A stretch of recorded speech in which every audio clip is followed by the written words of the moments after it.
اگر میں سچ مچ رسول اللہ کا غلام بنوں گا تو اللہ کیا کچھ عطا فرمائے، اللہ کتنی نعمتوں سے نوازے۔ میرے اعلیٰ کیا فرماتے ہیں؟ اعلیٰ حضرت فرماتے ہیں فرشتے بھی کرتے ہیں تعظیم میری۔ کون جی؟ اللہ ایسا عقیدہ بھی کم ملے گا جو بریلی کے امام کا عقیدہ ہے، ایسا بھی کم۔ کہتے ہیں فرشتے بھی کرتے ہیں تعظیم میری۔ کیوں؟ فرمانے لگے فدا ہو کے ان پر یہ عزت ملی۔ بغداد کے ایک درویش عالم تھے، تو وہ جب بھی نماز پڑھاتے نا تو کسی تاجر کی 2 بیویوں کے بارے میں دعا مانگتے۔ توجہ ہے میری بات پر؟ نماز پڑھاتے تو کہتے اللہ اس تاجر کی 2 بیویوں کو اپنی خاص رحمتیں عطا فرما۔ ایک دن لوگ ان کے گرد اکٹھے ہو گئے، کہنے لگے بابا جی بتائیں تو صحیح وہ بیویاں کون تھی جن کے لیے آپ دعا مانگتے؟ تو فرمانے لگے میرے شہر کا ایک تاجر تھا، بہت بڑا تاجر تھا، مالدار تھا پر بے اولاد تھا۔ اسے بغداد سے ملک شام جانا پڑتا تھا تجارت کرنے، اور کئی مہینے اسے شام کے ملک میں رہنا پڑتا تھا۔ اس نے اس طرح کیا کہ وہاں بھی ایک شادی کر لی۔ توجہ ہے نا میری بات پر؟ کیا کر لیا اس نے؟ دوسری شادی کرنا مرد کے لیے جائز ہے، تیسری کرنا بھی، چوتھی کرنا بھی بھیا کا وقت، مگر اگر انصاف کر سکے تو۔ اگر چاروں میں ہم نہ آدھا مسئلہ سنتے ہیں اور آدھا ہی بیان کرتے ہیں، اگر انصاف نہ کر سکے پھر اس کے لیے 4 جائز، پھر وہ ایک ہی رکھے گا۔ تو عزیز دوست دوسرا نکاح کر لیا، شادی ہو گئی، اب وہ وہاں کچھ زیادہ وقت گزارنے لگا، مالدار آدمی تھا، بیوی کو مکان بھی لے کے دے دیا۔ اب وہ دیر سے آتا واپس، اور جب آتا بھی تو اس کے وہ والے انداز نہ ہوتے جو پہلے ہوا کرتے تھے۔ اب بیوی سے بڑا جاسوس بھی کوئی نہیں ہوتا، اس کو تو پہلے پتہ چل جاتا ہے کہ ماجرا کیا ہے، اسے بڑی خبر ہوتی ہے۔ تو اس نے محسوس کر لیا کہ بدلے بدلے سے میری سرکار نظر آتے۔ وہ کہنے لگی اب کہ جب آتا جاتا ہے تو اس کے حالات کچھ بدلے سے ہیں، ماحول کچھ اور ہے۔ اس نے ایک بوڑھا آدمی جو اس کا عزیز بھی تھا اور سمجھدار بھی تھا اس کو تیار کیا، کہنے لگی اب کہ جب ملک کے شام جائے نا تو اس کا پیچھا کرنا اور خبر کرنا کہ کہاں رہتا ہے، کہاں جاتا ہے، کیا کرتا ہے۔ وہ بوڑھے بزرگ جو تھے وہ خاتون کے کہنے پر کچھ اس نے کرایہ بھی دیا، وہ اس تاجر کے پیچھے گئے اور واپس آ کے خبر دی، کہنے لگے کہ یہ تو 2-3 سال بیت گئے، اس نے وہاں بھی شادی کی ہوئی ہے، تجھے بتایا ہی نہیں۔ بی بی بڑی سمجھدار تھی، حوصلہ مند، زیرک، اس نے شور نہیں مچایا۔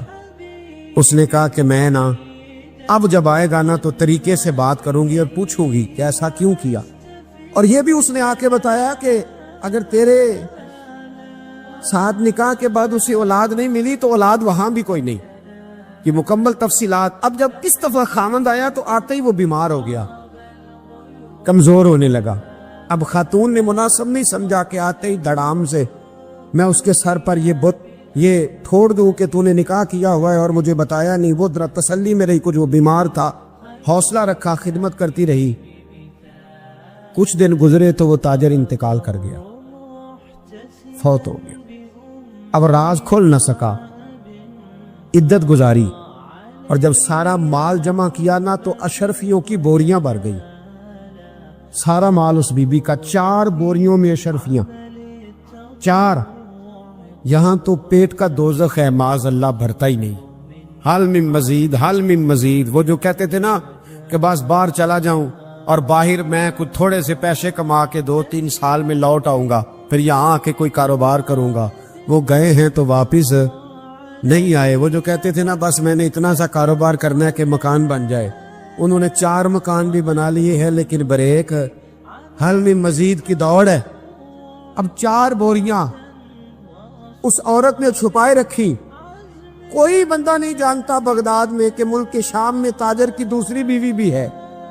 جب وہ فارغ ہوئی تو اس نے اس بوڑھے جاسوس کو پھر بلایا اور 2 بوریاں اونٹ پہ رکھی، خود بھی ساتھ بیٹھی اور ملک شام گئی۔ اللہ اکبر۔ وہ بزرگ کہتے ہیں میں ایسے نہیں دعا کرتا، اس کو جا کے کہنے لگی میں اکیلی وارث نہیں ہوں، آدھے کی وارث تو بھی ہے، میں اکیلی وارث نہیں، یہ تقسیم وراثت ہے، آدھی کی وارث تو بھی ہے، تو رکھ اپنے پیسے، مجھے پتا ہے اس نے نکاح کیا تھا پر مجھے بتایا نہیں تھا، تو رکھ اپنے پیسے، میں تجھے دے رہی ہوں، آدھے تیرے ہیں آدھے میرے ہیں۔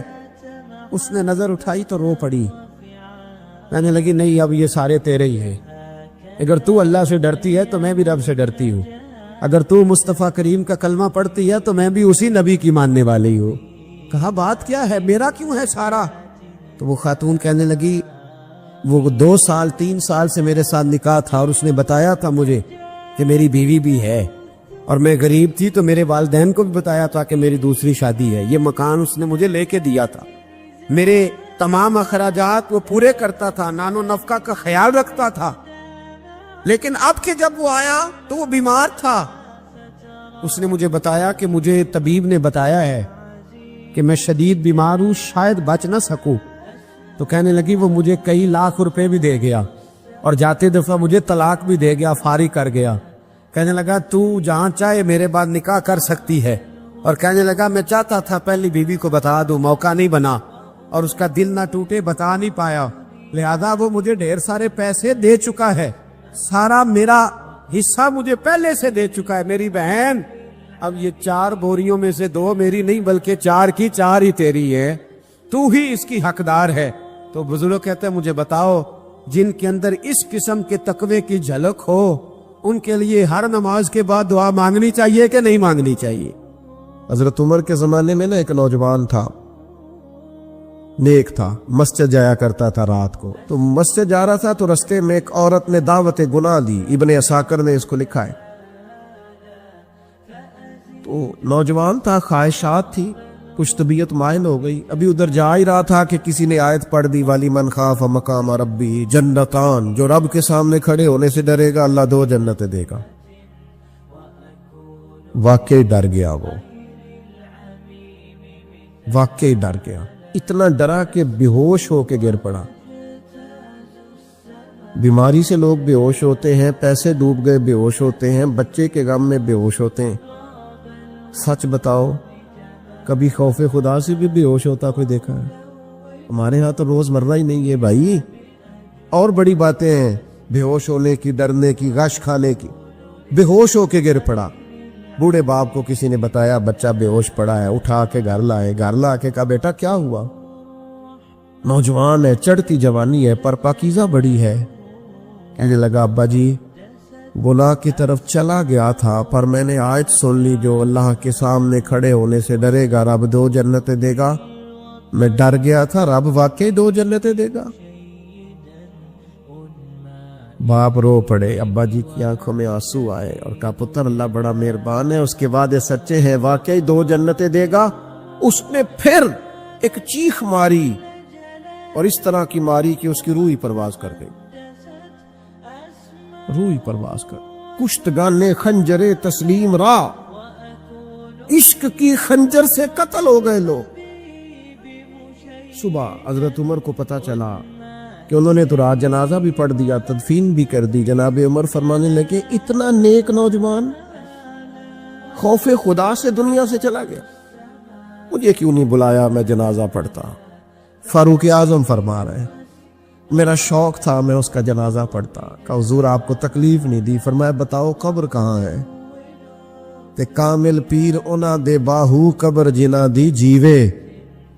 حضرت فاروق اعظم قبر پہ تشریف لے گئے اور کھڑے ہو کے فرمانے لگے نوجوان مجھے امید ہے میرے رب نے تجھے 2 جنتیں دی ہوں گی۔ ابن عساکر کھول کے دیکھو تاریخ بغداد نے کیا لکھا ہے۔ حضرت سیدنا فاروق نے فرمایا امید ہے 2 جنتیں دی ہوں گی، قبر کے اندر سے بولا کامل پیرونا دے باہو قبر جنا دی جیوے، قبر کے اندر سے بولا۔ کہنے لگا حضور امید والی بات نہیں، رب کے وعدے سچے ہیں، اس نے واقعی مجھے 2 جنتیں عطا فرمائی، 2 جنتیں دی ہیں، میں نے اپنے مالک کو راضی پایا۔ ہمارے صوفیاء تصوف میں ایک جملہ بولتے ہیں کہ تیرا تو فقر بوزر ہے، یعنی جن کو صحیح درویش کہتے ہیں نا، صحیح درویش۔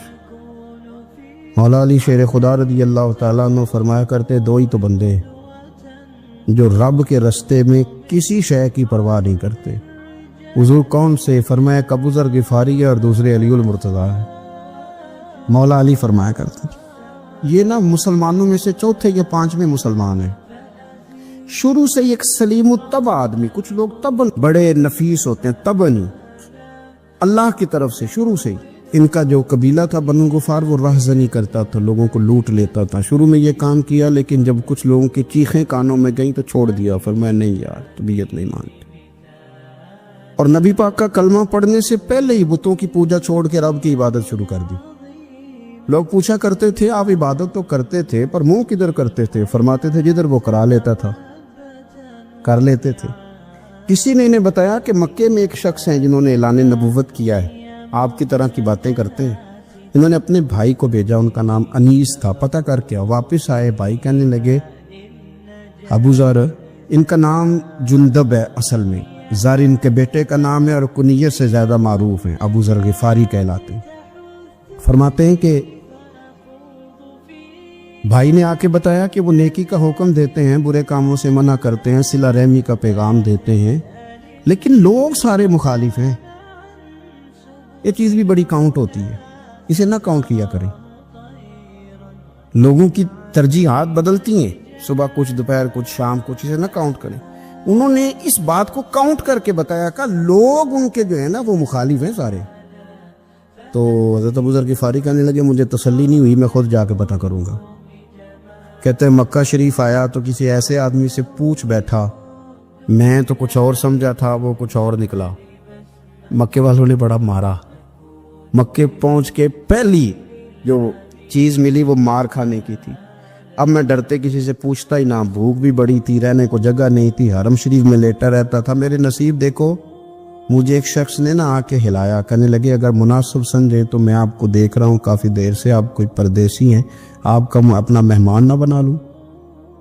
تو میں نے کہا آپ کا کیا نام ہے؟ کہنے لگے میرا نام ہے علی ابن ابی طالب۔ کہتے ہیں مولا کائنات گھر لے گئے، کھانا بھی کھلایا، جگہ بھی دی، سونے کو خدمت بھی کی، لیکن چونکہ میں تو پہلے ایک سے پوچھ کے مار کھا بیٹھا تھا، میں نے پوچھا نہیں میں کدھر آیا ہوں۔ رات رہے، اگلی رات بھی رہے، لیکن میں نے بتایا نہیں میں کس کام آیا ہوں۔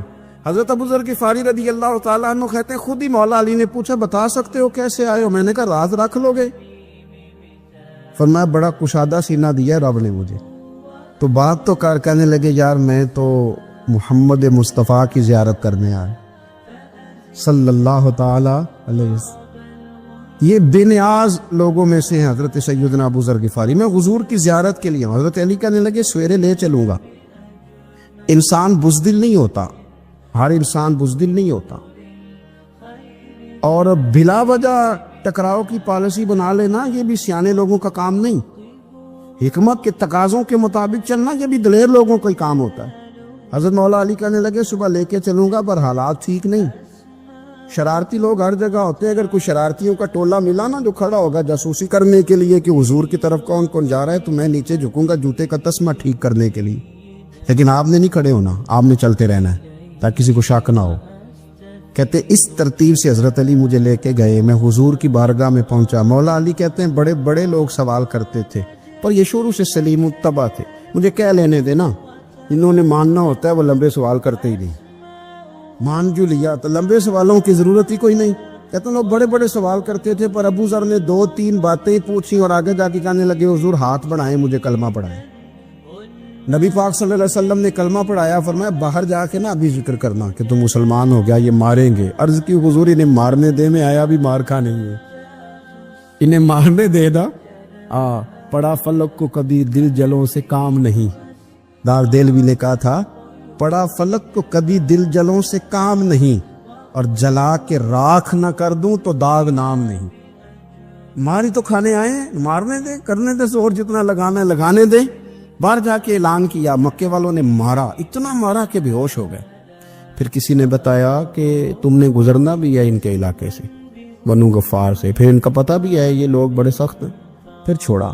تپن بڑے جلالی تھے، زاہد مزاج تھے، فرماتے تھے کہ جو تمہاری ضرورت سے زیادہ ہے وہ سارا صدقہ کرو۔ کنز کے معاملے میں ان کا رویہ یہ تھا، صرف حضرت صدیق اکبر کو کچھ نہیں کہا انہوں نے، باقی حضرت عمر جیسے آدمی کو بھی کھڑا کر کے کہہ لیتے تھے یہ مال کیوں رکھا ہوا ہے خزانے میں، بانٹتے کیوں نہیں سارا؟ اور جناب عثمان غنی رضی اللہ تعالیٰ عنہ کے ساتھ تو باقاعدہ کئی دفعہ اس موضوع پر گفتگو کی۔ وہ کہتے تھے کہ جب اللہ کہتے ہیں قرآن میں کہ مال دولت جمع نہیں کرنی، تو وہ جو لوگ تھے وہ بھی بڑی شانوں والے تھے. وہ کہتے تھے کہ اللہ نے جب زکوٰۃ فرض کی تو مال جمع ہوتا ہے تو زکوٰۃ فرض ہوتی ہے نا. جب فطرانے کا کہا تو مال ہوتا ہے تو فطرانہ آتا ہے نا. تو آپ جو کہہ رہے ہیں وہ ٹھیک ہے، پر آپ اعلیٰ بات کر رہے ہیں تقوی کی، سارا بانٹو. تو حضرت ابو ذر غفاری کہتے تھے چلو ٹھیک ہے تمہاری بھی بات مان لیتا، پر یہ بتاؤ مدینے والے کا اپنا طریقہ کیا ہے؟ کہا بھائی حضور کا طریقہ تو وہی ہے جو آپ بتا رہے ہیں. تو فرمانے لگے پھر اس رستے نہ چلیں جو رستہ مدینے والے رسول کا ہے. اور حضور سے، نبی پاک سے عشق کرتے بڑا کھل کے. یہ صحابہ صفہ میں سے تھے. کلمے پڑھنے کے بعد چونکہ طبیعت جلالی تھی تو حضور نے بھیج دیا، فرمایا واپس جاؤ اپنے قبیلے میں تبلیغ کرو. واپس گئے، بھائی کو مسلمان کیا، والدہ کو مسلمان کیا، قبیلہ سارا مسلمان کیا، وہیں رہے. ہجرت مدینہ کے بعد آئے تبوک کے موقع کے قریب، اور حضور نے صحابہ صفہ میں رکھ لیا. نوکری کرتے مدینے والے رسول کی، دلیر آدمی تھے، بڑا قبیلہ تھا، پر ڈیوٹی کرتے، ڈیوٹی خدمت کرتے. ایک بیٹا تھا زار اس کا نام تھا، اس کی ڈیوٹی لگائی تم نے میرے نبی پاک کے اونٹ چرانے. ڈاکو آئے تو صاحبزادہ اونٹوں کی، اونٹنیوں کی حفاظت کرتے شہید ہو گیا. اور یہ انوکھا بندہ ہے جس نے شرط لگائی تھی کہ میں نے کالی سیاہ رنگ کی عورت سے شادی کرنی. انوکھا بندہ ہے. ایک بیٹی تھی، ایک بیٹا، بیٹا شہید ہو گیا. بیوی سے کہا تم نے نبی پاک کے گھر میں خدمت کرنی ہے، حضور کے گھر والوں، اور میں نبی پاک کی نوکری کروں گا. حضور کی خدمت کرتے، ہر وقت خدمت میں رہتے. اور حضور جب آتے نا، صحابہ صفہ میں یہ شامل تھے جو لوگ دین سیکھتے. حضور جب آتے تو سب سے پہلے آ کے حضرت ابو ذر غفاری کا پوچھتے، بلائیں. اور جب بات کرتے حضور تو بار بار ان کو مخاطب کر کے بات کرتے. حضرت ابو ذر غفاری رضی اللہ تعالیٰ عنہ کا نبی پاک سے اتنا پیار کہ ہماری بھی مشکل حل کر دی. ابو داؤد شریف میں موجود ہے. ایک دن کہنے لگا یا رسول اللہ صلی اللہ علیہ وسلم، اگر کوئی بندہ کسی سے پیار بڑا ہی کرے پر اس جیسے عمل نہ کر سکے، کوشش کرے کرنا. لوگ ہمیں کہتے ہیں نا جی پیار بڑا، عمل بھی تو کرو نا. بھی کرنا چاہیے، پر انسان ہے نا، غلطی بھی تو ہو ہی جاتی ہے. اب ہم عمل نہیں کر سکتے تو تم ہمیں پیار بھی نہیں کرنے دو گے؟ مہربانی کرو، پیار تو کرنے دو نا. حضرت ابو ذر غفاری نے کہا، ابو داؤد شریف میں موجود ہے، یا رسول اللہ صلی اللہ تعالی علیہ وآلہ وسلم، حضور پیار بڑا کرے پر ان جیسے عمل نہ کرے تو حکم کیا ہے؟ تو حضور نے فرمایا پیار سچا کرے، اللہ قیامت کے دن جس سے محبت کرے گا نا اس کے ساتھ ہی دونوں کو اکٹھا فرما دے گا. تو حضرت ابو ذر نے فوراً کہا حضور پھر مجھے آپ سے بھی بڑا پیار ہے، رب سے بھی بڑا پیار ہے. فرمایا فکر نہ کرنا، جنت میں اکٹھے ہی جائیں گے. اتنی محبت رسول پاک کی ذات کے ساتھ. حضور کی نوکری کرنا. ایک دن خدمت کرتے کرتے سو گئے. حضور مسجد میں آئے پتہ کرنے کہ ابو ذر آرام کر رہا ہے. یہ بھی مزہ ہوتا ہے، خیال رکھنا اپنے درویشوں کا، کیا کھایا کیا پیا، کہاں سوئے. حضور رات کو آئے، یہ سوئے ہوئے. فرماتے ہیں حضور نے میرا انگوٹھا ہلایا، میں اٹھ کے بیٹھ گیا، حضور بھی میرے پاس بیٹھ گئے. اور میں ابو ذر بڑا پیار کرتے ہو، سونے آپ کو پتہ ہی ہے.